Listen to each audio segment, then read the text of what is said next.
Hello everyone. हमारे आज के वीडियो में हम इंडियन कॉन्ट्रैक्ट एक्ट 1872 के मल्टीपल चॉइस क्वेश्चंस देखने जा रहे हैं चैप्टर 1 और 2 से रिलेटेड। हमारे पिछले वीडियो में भी हमने यही चीज़ देखी थी। 20 क्वेश्चंस हमने पिछले वीडियो में सॉल्व किए थे। हमारे आज के वीडियो में हम उसके आगे देखेंगे। जो अगला क्वेश्चन है वो बोलता है an offer can be accepted by, मतलब एक ऑफ़र को कैसे एक्सेप्ट किया जा सकता है। इसके ऑप्शंस हैं notice of acceptance, performance of condition specified in the offer, acceptance of consideration for a reciprocal promise, और ऑप्शन डी है ऑल ऑफ द अबव। इसका जो सही आंसर होगा वो होगा option D, all of the above. Section 7 और 8 का ये क्वेश्चन है। किसी भी ऑफ़र को नोटिस भेज के भी एक्सेप्ट किया जा सकता है, या फिर अगर उस ऑफ़र में कोई कंडीशन दी हुई है तो उस कंडीशन को परफॉर्म करके भी उसको एक्सेप्ट किया जा सकता है, या फिर अगर कोई रेसिप्रोकल प्रॉमिस है तो उसके कंसिडरेशन को अगर कोई एक्सेप्ट करता है तो वो भी एक्सेप्टेंस कहलाएगी। इसलिए जो इसका सही आंसर होगा वो होगा option D, all of the above. Next question है in order to convert a proposal into a promise the acceptance must be. इसके ऑप्शंस हैं एब्सोल्यूट, अनक्वालिफाइड, एक्सप्रेस और D, all of the above. इसका जो सही आंसर है वो है all of the above. Section 7 का ये क्वेश्चन है, उसमें हमने देखा था कि एक्सेप्टेंस को एब्सोल्यूट और अनक्वालिफाइड होना ज़रूरी है और साथ में उसका एक्सप्रेस होना भी ज़रूरी है, मतलब सामने वाले पर्सन को ये एक्सप्रेस करना ज़रूरी है कि उसने उस प्रपोजल को एक्सेप्ट कर लिया है। इसलिए जो इसका सही आंसर है वो होगा option D, all of the above. Next question बोलता है capacity to contract means the parties are financially sound to make contract, the parties are physically able to enter into a contract, the parties are legally competent to enter into contracts, और option D है all of the above. इसका जो सही answer है वो है parties are legally competent to enter into contracts. Section 11 का ये क्वेश्चन है और उसमें ध्यान देने वाली बात ये है कि पार्टीज़ का केवल लीगली कॉम्पिटेंट होना रिक्वायर्ड है किसी भी कॉन्ट्रैक्ट के लिए। फाइनेंशियली या फिजिकली कोई रिक्वायरमेंट नहीं है। फाइनेंशियली साउंड होना कोई रिक्वायरमेंट नहीं है, फिजिकली एबल होना कोई रिक्वायरमेंट नहीं है, लेकिन अगर वो लीगली कॉम्पिटेंट हैं, जो लॉ के अंडर वो आते हैं, अगर वो लॉ उनको अलाउ करता है कि आप इस किसी भी कॉन्ट्रैक्ट में एंटर कर सकते हैं तो वो कॉम्पिटेंट कहलाएंगे, वो कैपेसिटी कहलाएगी उनकी किसी भी कॉन्ट्रैक्ट में एंटर करने के लिए। इसलिए इसका जो सही आंसर होगा वो होगा ऑप्शन सी। अगला जो क्वेश्चन है वो बोलता है कॉम्पिटेंस टू कॉन्ट्रैक्ट मीन्स, मतलब कॉन्ट्रैक्ट करने की जो कॉम्पिटेंसी है वो क्या होगी। इसके ऑप्शंस हैं age of the parties, soundness of mind of the parties, option C है बोथ ए एंड बी, और ऑप्शन डी है इंटेलिजेंस ऑफ द पार्टीज। इसका जो सही आंसर है वो है बोथ ए एंड बी, मतलब एज ऑफ पार्टीज वो मेजर होना चाहिए, ये एक कॉम्पिटेंसी है कॉन्ट्रैक्ट की, और दूसरा है साउंडनेस ऑफ माइंड, मतलब जो भी पार्टीज कॉन्ट्रैक्ट में एंटर कर रहे हैं उनका साउंडनेस ऑफ माइंड होना बहुत ज़रूरी है। ये सेक्शन 11 का क्वेश्चन है। इंटेलिजेंस ऑफ द पार्टीज कोई मैटर नहीं करती, वो कितनी इंटेलिजेंट है ये बात किसी भी रिक्वायरमेंट में नहीं दी गई है। इसलिए जो इसका सही आंसर है वो है option C, age of the parties and soundness of the parties. अगला क्वेश्चन बोलता है on attaining the age of majority a minor's agreement is void, can not be rectified, becomes void, can be rectified. इसका मतलब यह है कि कोई भी माइनर जब मेजर हो जाएगा, मेजॉरिटी अटेन कर लेगा, तो जो भी एग्रीमेंट उसने किया है माइनॉरिटी में, जब वो माइनर था तब वैसा एग्रीमेंट वॉइड होगा, या फिर उसको रेटिफाइड किया जा सकता है, या वो वॉइड बन जाएगा, या फिर उसको रेटिफाई नहीं किया जा सकता। इसका जो सही आंसर है वो है B, it can not be ratified, मतलब उसको रेटिफाई नहीं किया जा सकता। सेक्शन 11 का ये क्वेश्चन है कॉम्पिटेंसी ऑफ कॉन्ट्रैक्ट का, उसमें क्लियरली दिया हुआ है कि किसी भी एग्रीमेंट को करने के लिए अगर वो कॉन्ट्रैक्ट बनाना चाहते हैं, लॉफुली इन्फोर्स करना चाहते हैं, तो दोनों पार्टी का मेजर होना ज़रूरी है। और जो माइनर्स एग्रीमेंट होता है वो वॉइड एब इनिशियो होता है, मतलब शुरुआत से ही वॉइड होता है। इसका एक बहुत इंपॉर्टेंट केस है जो है धर्मोदास वर्सेस मोहरी बीबी। ये केस हम अपने आगे आने वाले वीडियो में देखेंगे, जो बताता है कि जो माइनर है उसका कोई भी एग्रीमेंट वॉइड एब इनिशियो होगा, मतलब वो पूरी तरीके से शुरुआत से ही वॉइड होगा, इसलिए उसको रेटिफाई नहीं किया जा सकता उसके मेजॉरिटी अटेन करने के बाद भी। इसलिए जो इसका सही आंसर है वो है बी। 26th क्वेश्चन बोलता है consent means parties agreeing on the terms of the contract, some terms of the contract, the same thing in the same sense, any matter of the contract. इसका जो सही answer है वो है C, the same thing in the same sense. Question ये है 13 section का। The terms of the contract, obviously वो कॉन्ट्रैक्ट के जो टर्म्स है उन पे अग्री करते हैं, लेकिन जो सब्जेक्ट मैटर है उसमें वो सेम सेंस में अग्री करना जरूरी है। इसका मतलब यह है कि किसी भी term, condition, obligation, subject matter में दोनों जो पार्टी है उनका जो मतलब निकालते हैं वो उन टर्म्स, कंडीशन या सब्जेक्ट मैटर का वो सेम होना जरूरी है। अलग अलग मतलब निकालकर अगर वो अग्री करते हैं तो वो कंसेंट नहीं कहलाएगी। इसलिए इसका जो सही आंसर है वो है ऑप्शन सी। 27th क्वेश्चन बोलता है blank means forcibly compelling a person to enter into a contract. मतलब क्या ऐसी चीज है जिसका मतलब होगा किसी भी पर्सन को फोर्सिबली कंपेल किया गया है कॉन्ट्रैक्ट में एंटर करने के लिए। इसके ऑप्शन है इंटिमिडेशन, फ्रॉड, मिस्टेक, कोअर्सन। जो सही आंसर है वो है कोअर्सन। सेक्शन 15 का ये क्वेश्चन है। इंटिमिडेशन कहीं पे भी डिफाइन नहीं किया गया है कॉन्ट्रैक्ट एक्ट में, इसलिए यह ऑप्शन तो होगा ही नहीं। ऑप्शन बी फ्रॉड, सेक्शन 17 में इस चीज़ को डिफाइन किया गया है और क्लियरली इस क्वेश्चन का मतलब सेक्शन 17 में जो फ्रॉड डिफाइन किया गया है उससे कहीं भी मेल नहीं खाता, कहीं से भी सिमिलर नहीं है। और सेम चीज़ है मिस्टेक के लिए, मिस्टेक भी इस क्वेश्चन से कहीं पे भी सिमिलर नहीं है, इसलिए इसका ऑप्शन सी गलत है। ऑप्शन डी है कोअर्सन, जो 15 में डिफाइन किया गया है और वो क्लियरली इस चीज़ की बात करता है, मतलब कोई भी ऐसा काम करना जिसको इंडियन पीनल कोड ने इलीगल बोला है या फिर काम करने की धमकी देना सिर्फ इस मकसद से with intent to make any person to enter into a contract, मतलब किसी को कंपेल करने के लिए किसी पर्सन को कि वो उस कॉन्ट्रैक्ट में एंटर कर जाए, इसको इस काम को कोअर्सन बोलते हैं। इसलिए जो इसका सही आंसर होगा वो होगा option D, coercion. Next question देखते हैं। A contract is said to be caused by undue influence. कब ऐसा माना जाएगा कि एक जो कॉन्ट्रैक्ट है वो अनड्यू इन्फ्लुएंस के तहत किया गया है?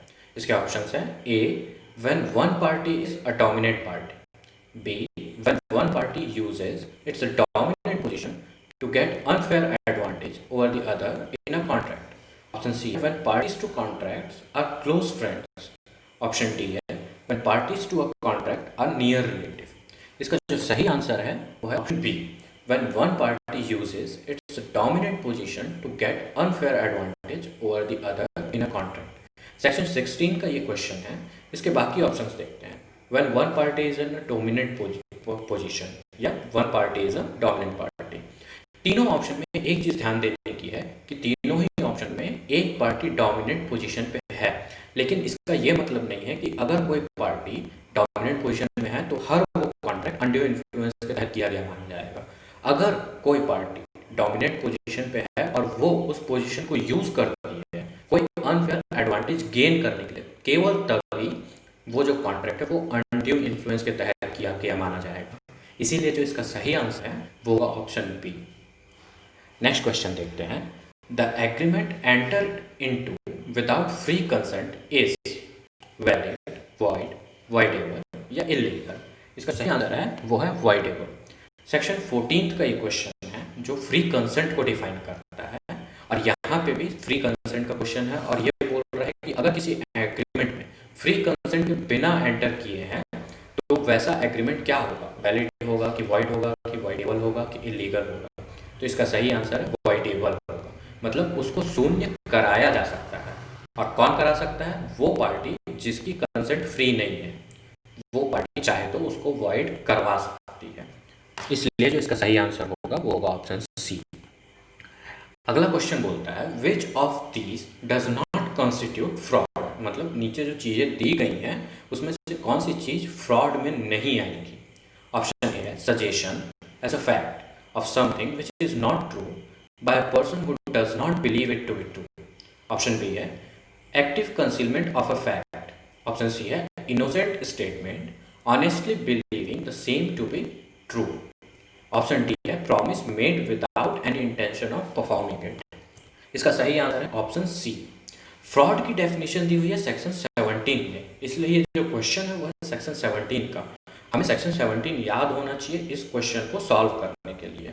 अब इसमें ध्यान देने वाली बात यह है कि ऑप्शन ए, बी और डी ये तीनों चीज़ें फ्रॉड के डेफिनेशन में दी हुई हैं।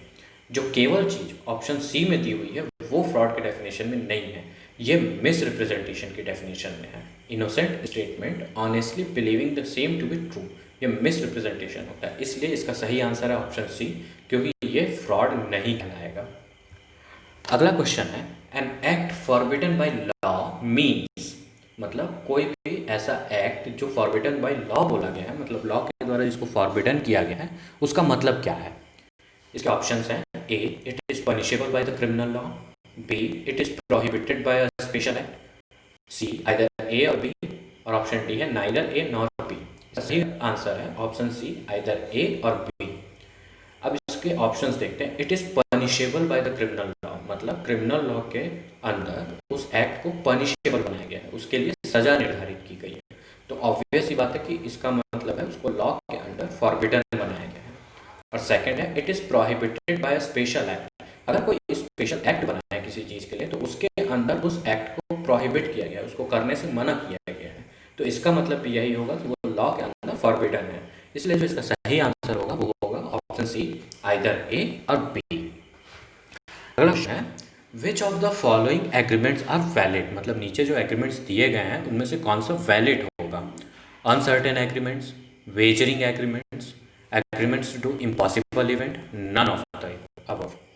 इसका सही आंसर है नन ऑफ द अबव, क्योंकि अनसर्टेन इवेंट अगर कोई है, अनसर्टेन कोई एग्रीमेंट अगर है, तो उसको किसी भी स्थिति में आप एग्रीमेंट या कॉन्ट्रैक्ट्स नहीं बना सकते, इसलिए वो वैलिड नहीं होगा।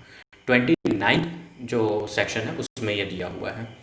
वेजरिंग एग्रीमेंट, वेजरिंग एग्रीमेंट भी हम लोगों ने देखा था कि इसको भी वॉइड बनाया गया है, ना कि वैलिड, इसलिए ये भी इसका सही आंसर नहीं होगा। सेक्शन 30 में वेजरिंग एग्रीमेंट दिया हुआ है।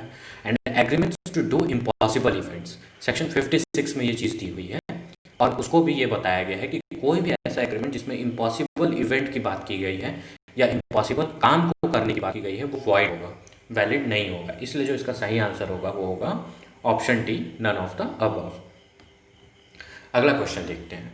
ए, B and C enter into an agreement for sharing the money obtained by fraud, this agreement is, मतलब ए, बी और सी एक ऐसा एग्रीमेंट करते हैं जिससे वो शेयर करेंगे वो ऐसा पैसा जो उन्होंने फ्रॉड के थ्रू कमाया है।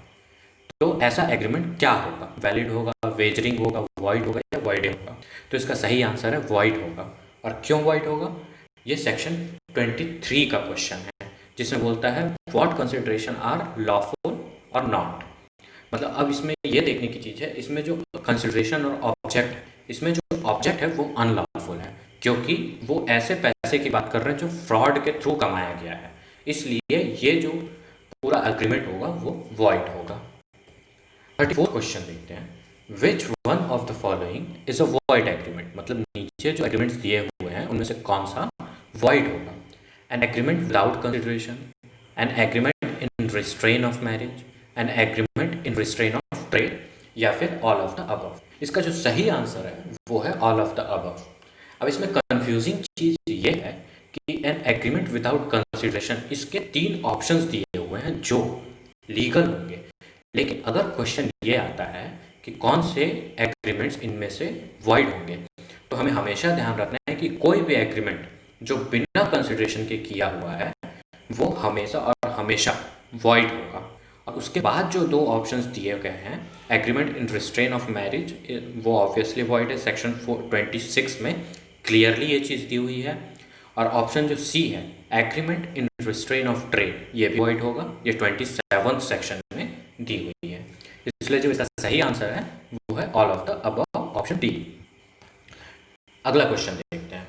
Where seller of goodwill of a business agrees not to carry on similar business, the limits and conditions imposed have to be blank having regard to the nature of the business, मतलब जब कोई seller एक business का goodwill बेचने को तैयार हो जाता है तो उसके ऊपर जो लिमिट्स लगाई जाएंगी, जो कंडीशंस लगाई जाएंगी, वो कैसी होना चाहिए। तो इसके ऑप्शंस हैं, कंसिडरेबल होना चाहिए, अंडरस्टैंडेबल होना चाहिए, रीजनेबल होना चाहिए या सूटेबल होना चाहिए।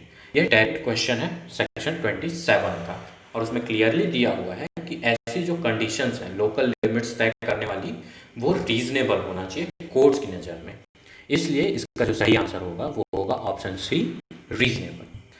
अगला जो क्वेश्चन है वो बोलता है an agreement between two parties to refer to arbitration for any dispute between them is valid. कोई भी दो पार्टी अगर ये एग्रीमेंट करती हैं कि उनके बीच में जो भी डिस्प्यूट होगा वो आर्बिट्रेशन को भेजा जाएगा, वहाँ पे सॉल्व किया जाएगा, तो वो वैलिड होगा कब? If any party wishes so, if it is in writing, either A और B, neither A nor B. इसका जो सही आंसर है वो है if it is in writing.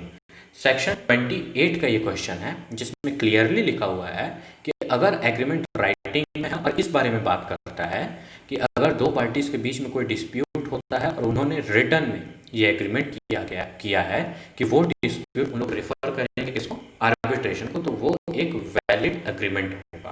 तो इसका सही आंसर होगा option B, if it is in writing. अगला क्वेश्चन देखते हैं। A agrees with B to sell all his goods stored in warehouse at Ahmedabad for ₹50,000. The agreement is A B के साथ इस एग्रीमेंट में आता है कि वो अपने अहमदाबाद के वेयर हाउस में जितनी भी चीज़ें रखी हैं, ऑल हिज गुड्स, उसको 50,000 में बेचने को तैयार है। तो ऐसा एग्रीमेंट क्या होगा? वैलिड होगा, वॉइड होगा, इलीगल होगा या कंडीशनल होगा? इसका सही आंसर है कि ये वैलिड होगा। सेक्शन 29 का ये क्वेश्चन है अनसर्टेनिटी या सर्टेनिटी के बारे में। यहाँ पे जो क्वेश्चन है कि अहमदाबाद में सारी जो भी गुड्स रखे हुए हैं, उसके सारी जो चीज़ें रखी हुई हैं उसको बेचने का करार हो रहा है। मतलब जो सब्जेक्ट मैटर है उसको सर्टेन किया जा सकता है। अहमदाबाद के वेयर हाउस में जितनी चीज़ें रखी हैं वो इसका सब्जेक्ट मैटर है। इसलिए ये जो क्वेश्चन है इसका सही आंसर होगा ऑप्शन ए, वैलिड। ये जो एग्रीमेंट होगा वो वैलिड होगा। अगला क्वेश्चन देखते हैं। All illegal agreements are void ab initio, valid, voidable, enforceable। इसका जो सही आंसर है वो है void ab initio। सेक्शन 10 का ये क्वेश्चन है जो बात करता है what agreements are contract। मतलब ये क्वेश्चन बोलता है all illegal agreements are, जो भी illegal agreement होंगे वो कैसे होंगे? void ab initio होंगे। इसका मतलब होता है void ab initio का शुरुआत से ही void होना, मतलब जब वो बनाए जा रहे हैं तभी वो void है। और बी होता है वैलिड, सी है वॉइडेबल, मतलब जिनको बाद में वॉइड कराया जा सकता है, शून्य करनी, और डी है इन्फोर्सेबल। तो ये ऑब्वियस सी बात है कि कोई भी इलीगल एग्रीमेंट इन्फोर्सेबल नहीं होगा, और इसका सही आंसर है ऑप्शन ए, वॉइड एब इनिशियो, मतलब शुरुआत से ही ये वॉइड होंगे। इसलिए इसका जो सही ऑप्शन है वो है ए। अगला क्वेश्चन देखते हैं। Wagering agreements cover insurance act contracts also, this statements is. Wagering जो एग्रीमेंट है वो इंश्योरेंस के कॉन्ट्रैक्ट्स को भी कवर करता है। ये जो स्टेटमेंट है वो सही है, ट्रू है या पार्टली ट्रू है, केवल कई पार्ट सही है, फॉल्स है, गलत है, या फिर डी नन ऑफ अब। इसका जो सही आंसर है वो है फॉल्स, क्योंकि जो वेजरिंग एग्रीमेंट्स होते हैं वो इंश्योरेंस को कवर नहीं करते। इंश्योरेंस जो है वो कंटिजेंट कॉन्ट्रैक्ट के अंदर आता है। सेक्शन 31 में ये चीज़ दी हुई है, और उसको हम अपने आगे आने वाले वीडियो में देखेंगे कि क्यों इंश्योरेंस जो कॉन्ट्रैक्ट्स हैं वो वेजर एग्रीमेंट में नहीं आते। इसलिए जो इसका सही आंसर है वो है फॉल्स, ऑप्शन सी। अगला क्वेश्चन देखते हैं। Agreement intended to defraud income tax authorities is, option A contrary to public policy, option B void, option C both A and B, option D neither A nor B. इसका सही answer है वो है option सी। Section 23 का ये question है जिसमें ये बोला है what consideration and objects are lawful and what not. यहाँ जो ऑब्जेक्ट है वो अनलॉफुल है, क्योंकि वो डिफ्रॉड करने की बात करता है किसको? इनकम टैक्स अथॉरिटी को। इसलिए जो इसका आंसर होगा वो होगा ऑप्शन सी। ये पब्लिक पॉलिसी के भी अगेंस्ट है क्योंकि ये अनलॉफुल है, और इसके कारण ये वॉइड हो जाता है, इसलिए ऑप्शन बी भी इसमें कवर हो जाएगा। तो इसका सही आंसर होगा option C, both A and B. Thank you.